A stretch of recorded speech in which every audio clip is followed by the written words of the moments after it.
O menino jogou um pedaço de metal na cerca e logo percebeu que ela era eletrificada, cerca que dividia os dois mundos, de um lado o paraíso e do outro o inferno, e de ambos os lados, crianças que não faziam ideia do porquê de tudo aquilo. O garoto alemão questionou o motivo do judeu sempre usar pijamas e ele respondeu que não eram pijamas, e sim o uniforme que todos eram obrigados a usar. Ao ver a fumaça nas chaminés, Bruno perguntou a Sinoar o porquê daquele cheiro ruim, e ele respondeu que também não sabia o motivo.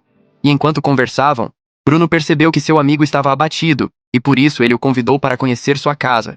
Mas Sinoar falou do arame eletrificado, e Bruno perguntou se ele não podia sair uma vez e após a pergunta, Sinoar, com uma expressão muito triste, afirmou que ninguém jamais poderia sair dali. Aquelas palavras do garoto judeu deixaram Bruno desconcertado, e então ele decidiu ir embora.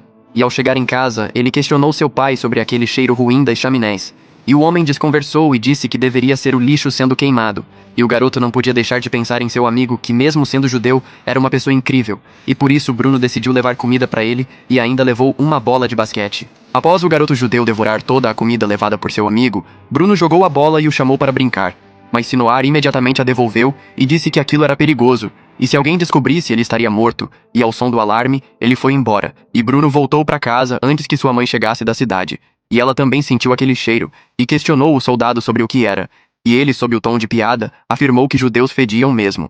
A mulher parece ter entendido a piada, e o soldado percebeu que ele tinha falado demais, e quando a mãe de Bruno viu aquela fumaça muito fedida, ela caiu em si, e percebeu que tudo aquilo eram os restos mortais de judeus que estavam servindo de combustível para as caldeiras. Revoltada, ela decidiu colocar seu marido contra a parede, e ele afirmou que aquilo era parte da guerra, e ela, indignada, retrucou que queimar pessoas era parte da guerra. E ele se exaltou, e revelou sua verdadeira face para sua esposa, que não podia acreditar que tinha se casado com um monstro daquele. E Bruno acabou presenciando parte da discussão dos seus pais, que horas depois estavam jantando juntamente com um soldado fuxiqueiro que estava extremamente tenso por ter falado demais.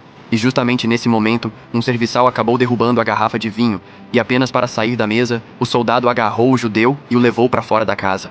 E nunca mais o velho judeu foi visto, e para substituí-lo foi enviado um garoto que era simplesmente Sinoar, o amigo de Bruno que lhe dava comida todos os dias.